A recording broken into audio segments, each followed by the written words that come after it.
열왕기상 10장 23절에서 29절 말씀 제가 봉독해 드리겠습니다. 솔로몬 왕의 재산과 지혜가 세상의 그 어느 왕보다 큰지라. 온 세상 사람들이 다 하나님께서 솔로몬의 마음에 주신 지혜를 들으며 그의 얼굴을 보기 원하여 그들이 각기 예물을 가지고 왔으니 곧 은 그릇과 금 그릇과 의복과 갑옷과 향품과 말과 노새라.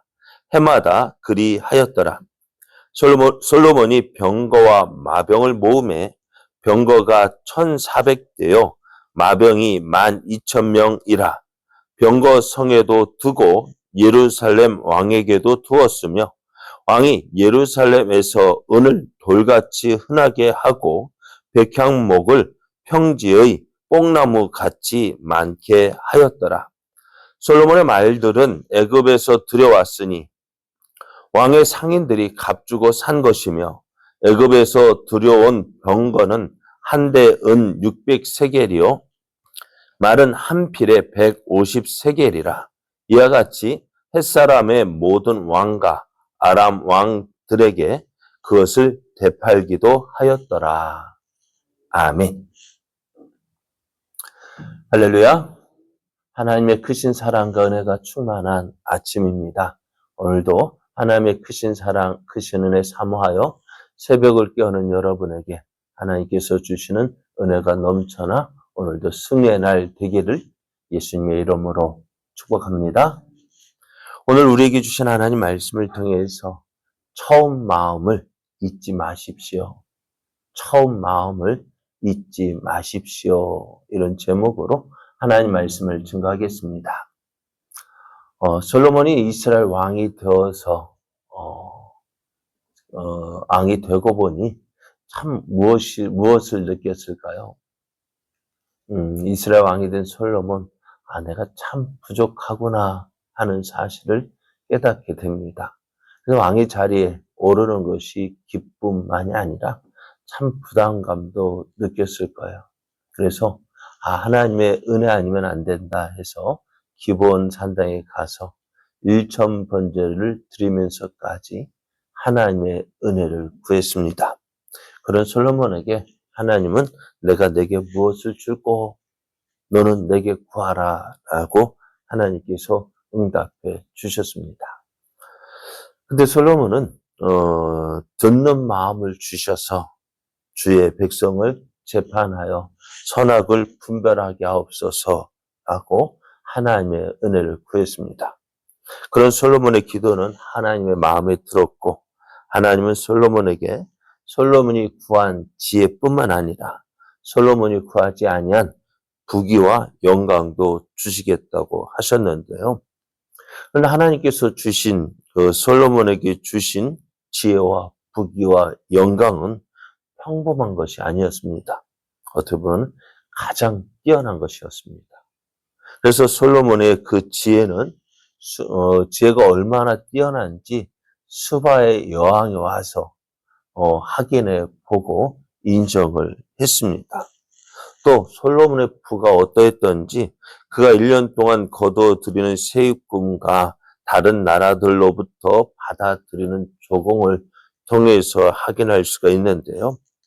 솔로몬이 얼마나 많은 금을 받았는지 어떻게 보면 이 예루살렘에서는 어떤 은을 보석이라고 생각하지 않는 거예요. 그래서 솔로몬은 금을 늘여서 큰 방패 200개를 만들었고 작은 방패 300개를 만들었습니다. 또 솔로몬이 앉는 그 왕의 보좌는 상아로 만들었고 또 그 보좌를 금으로 입혔는데 성경은 이렇게 말씀해요. 솔로몬이 앉는 그 왕의 보좌는 세상에 그와 같은 것이 없었다. 그렇게 화려하고 웅장했던 그 솔로몬의 왕자였어요. 그래서 솔로몬이 쓰는 그릇은 이런 그릇, 저런 그릇 있는 것이 아니라 다 금 그릇이었다 했습니다. 그러다 보니 솔로몬이 참 부자였다, 호화로웠다, 이렇게 생각해 볼 수가 있습니다. 그래 하나님께서 주시는 것은요 어떨까요? 그냥 평범한 것이 아닙니다. 왜 그럴까요? 하나님이 뛰어나시기 때문에 그렇습니다. 솔로몬에 대한 명성이 온 땅에 퍼져나갑니다. 그래서 온 세상 사람들이 이 하나님께서 솔로몬의 마음에 주신 그 지혜를 듣고 또 솔로몬의 월급을 보기 원해서 솔로몬을 찾아옵니다. 그리고 이들이 올 때에는 그냥 온 것이 아니라 많은 보물들 또 금은 그릇들을 가지고 왔는데요. 이것이 무엇일까요? 하나님께서 솔로몬에게 약속하신 그 약속의 성취였습니다. 그래서 하나님은 참 뭐랄까 우리가 하나님의 눈에 한번 들면 하나님 마음에 한번 들면 어떻게 될까요? 이렇게 뛰어나게 하시는 분이셔요. 그러니 다윗이 하나님의 마음에 드니 어땠어요? 그 베들레헴 시골에서 양을 치던 그 다윗이 하나님의 마음에 드니 어떻게 되었어요? 그를 높이 들어 사용하신 것처럼 우리도 하나님 마음에 한번 들면 그래 오늘 우리의 삶도 달라질 수가 있습니다. 그래서 솔로몬이 이렇게 뛰어나게 되어졌고요. 또 온 세상에 미친 또 솔로몬의 권세와 부는 이제 그의 군사력에서도 드러나게 됩니다. 26절을 보면은 솔로몬이 병거와 마병을 모으매 병거가 1,400대요 마병이 12,000명이라 병거성에도 두고 예루살렘 왕에게도 두었다 했습니다. 솔로몬이 병거와 마병을 참 많이 두었습니다. 당시에 가장 크고 가장 위협적인 그 군사력은 뭐냐? 병거였어요. 지금은 말하면 탱크와 같은 그런 무기였습니다. 물론 다른 무기도 있겠지만 어쩌면 전쟁할 때 뭐 미사일 그런 거 생각할 때가 아니잖아요. 그냥 가장 두려웠던 무기가 뭐냐? 바로 병거였는데요. 솔로몬이 이렇게 많은 병거를 들여온 이유가 뭘까요? 먼저는 이스라엘의 군사력을 강화하기 위해서입니다. 그러니까 솔로몬이 많은 성들을 건축했는데 그 성들을 건축한 이유가 뭐예요? 이스라엘을 방어하기 위해서, 이스라엘을 지키기 위해서 많은 성들을 건축했고 또 이렇게 많은 병거와 마병을 준비했습니다. 또 두 번째는 이 많은 병거와 말을 수입한 것은 그것을 수입해서 또 다른 나라에 파는 거예요. 그러니까 중간 상인으로서 이 병거와 말을 사들여서 주변의 나라들에게 팔았다는 것입니다. 그래서 솔로몬은 애굽에서 병거와 말을 들여와 햇사람과 아람 왕들에게도 팔았어요. 그러니까 어떻게 해요? 그로 인해서 어떻게 많은 수입을 거두게 되어졌던 거예요. 자, 하나님께서 이렇게 솔로몬에게 지혜와 명성과 부를 허락해 주셨습니다. 그리고 지금 그 솔로몬은 이 하나님의 은혜를 누리고 있어요. 그 누리고 있는 것이 세상 모든 사람들이 부러워할 정도로. 하나님은 약속하신 것은 반드시 이루시는 하나님이십니다. 우리가 그 신실하신 하나님을 우리가 믿고 있어요.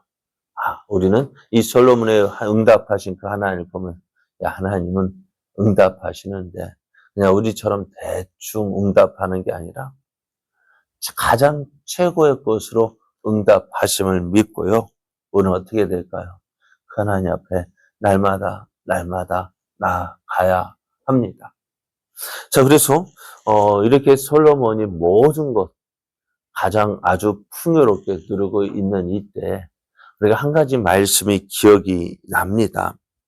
신명기 8장 12절 14에서 14절 말씀을 보면은 내가 먹어서 배부르고 또 아름다운 집을 짓고 거주하게 되며 또 내 소와 양이 번성하며 내 은금이 증식되며 내 소유가 다 풍부하게 될 때에 내 마음이 교만하여 내 하나님 여호와를 잊어버릴까 염려하노라.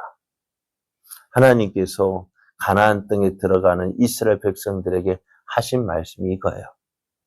내가 하나님 약속대로 가나안 땅에 들어가서 하나님께서 주신 복과 은혜를 누릴 때에 이 모든 것을 누가 했다?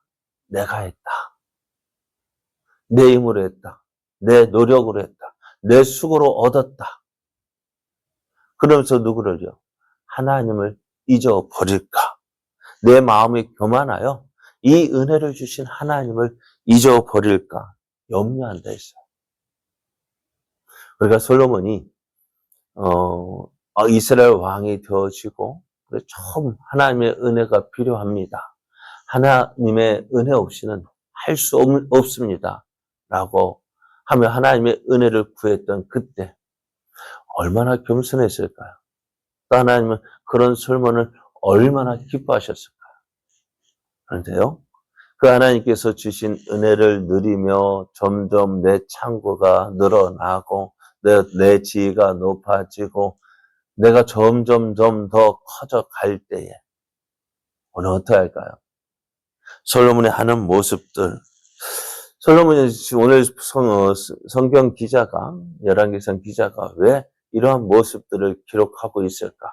이러한 모습들을 기록하면서 하나님 솔로몬이 하나님께서 주시는 은혜를 누리고 있구나 라고 말하는 것 같지만 그런 가운데서도 인간적인 모습들, 하나님을 의지하기보다는 세상적인 것을 의지하고 또 하나님께서 이 모든 것을 주셨음에도 불구하고 하나님을 나타내기보다는 자기를 나타내고 자기를 영광을 구하고 또 하나님을 의지하지 않고 자기가 가지고 있는 군사력, 마병과 병거를 의지하는 모습을 보여주고 있는 것은 무엇일까요? 솔로몬이 하나님께서 주시는 은혜를 누리면서도 그 하나님에게서 조금씩 멀어져 가고 있다는 사실입니다. 오늘 이런 모습이 솔로몬에게만 있는 것이 아니라 오늘 우리에게도 있지는 않을까요? 처음 하나님을 믿을 때 얼마나 열심히였고 또 얼마나 겸손했고 또 그렇게 또 하나님의 은혜를 사모하며 하나님 앞에 구했습니다. 근데 시간이 지나면서 나도 어쩌면 믿음의 모습 성장해져 간 것 같고 신앙생활도 익숙해져 가고 그러다 보니 하나님 앞에 겸손히 은혜를 구하기보다는 나보다 뒤에 믿는 사람을 판단하고 또 그 판단된 내 모습 가지고 그 모든 것을 판단하고 정죄하고 비판하고 그러면서 나는 어떻다고 나는 점점점 교만해져 가는 그런 모습을 가지고 있지는 않는지 우리 이제 처음 마음 잊지 말아야 됩니다. 하나님 처음 믿었던 겸손한 마음, 그 간절한 마음 잊어서는 안 됩니다. 그것이 오늘 하나님께서 우리에게 요구하시는 모습이 바로 이런 모습입니다. 처음 사랑 잊지 아니하도록. 그래서 에베소 교회에 하신 말씀이 내가 처음 사랑을 잊었다. 어디에서 떨어졌는지 돌아보아 회복하라고 말씀합니다. 오늘 우리가 하나님의 은혜를 처음 받았을 때 그 모습으로 돌아왔으면 좋겠어요. 그렇게 사모하고 또 간절함으로 하나님을 구했던 그 모습이 회복되어져서 하나님을 정말 진정으로 뜨겁게 사랑하고 그 하나님께 더 가까이 나아가는 그래서 우리의 모든 모습 통해서 하나님의 은혜만 나타나고 증거되어지는 그러한 믿음의 모습 되어져서 어떻게 나를 통해서 하나님의 크신 사랑과 은혜가 온전히 증거되어지고 그 은혜를 인하여서 나도 뜨거워지고 나와 함께 있는 사람들도 뜨거워짐으로 우리 모두가 하나님의 은혜의 공동체가 되어지기를 그런 모습으로 나아가기를 예수님의 이름으로 축복합니다.